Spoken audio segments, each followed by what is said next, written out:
le PALU formule enfin le vœu de voir chaque force vive significative de la nation privilégier la survie et l'intérêt supérieur objectif de celle-ci. Que vive la du Parlement au palais du peuple. 1. Le PALU rappelle à toutes les filles et à tous les fils de la grande nation congolaise que le seul bien précieux commun qu'ils possèdent et dont ils doivent prendre le plus grand soin est leur pays et leur nation constitutive de la République démocratique du Congo. Il est un droit et un devoir pour chacune d'elles et pour chacun d'eux de se préoccuper en permanence de l'état, de l'évolution et de la bonne tenue de leur mère patrie. 2. Il est pertinent que chaque Congolaise et chaque Congolais examine sans cesse la marche politique de la nation durant son existence soixantenaire et en dégage objectivement les aspects positifs et négatifs. 3. En ce qui concerne les aspects négatifs, force est de constater la persistance et la récurrence des antivaleurs ci-après. Numéro 1, la propension à transformer les divergences politiques en conflits individuels haineux, conduisant parfois même à la mort des uns et des autres. 2. L'apparition régulière de rébellions et les soulèvements entraînant la perte de nombreuses vies humaines et la naissance d'innombrables traumatismes et drames sociaux. 3.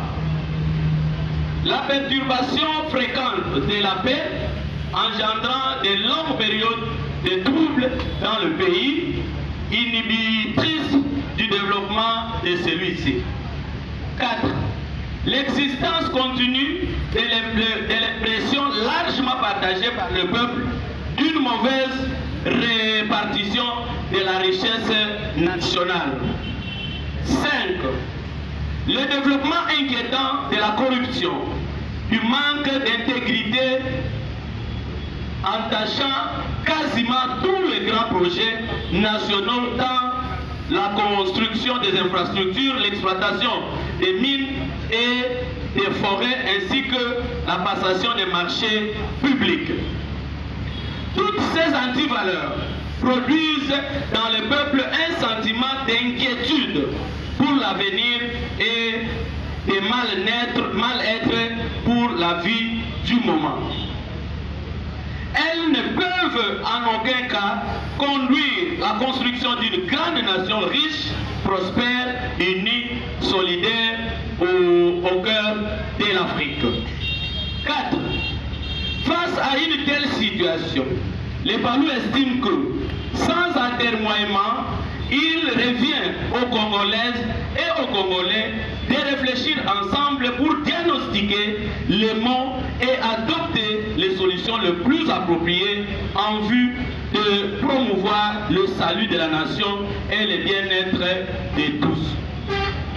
Un tel exercice qui, pour être utile et réussi, implique l'écoute mutuelle de tout et l'inclusivité de toutes les forces vives significatives de la nation, s'avère indispensable et exige pour la capitalisation étatique de ces conclusions qu'il soit initié par celui qui a pour mission primordiale de rassembler la nation et de présider à ce genre de rencontres concernant le devenir du pays et du peuple.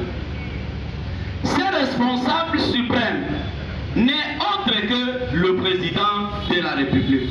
En outre, un forum pareil, c'est devrait s'aborder toutes les questions essentielles pour la vie de la nation sans complaisance, sans tabou ni subjectivité, en commençant par les matières primordiales pour terminer par les subsidiaires, comme les ajustements ou amendements éventuels à la Constitution, découlant des conclusions fondamentales précédentes sur le système politique national tel qu'il fonctionne réellement et présentement.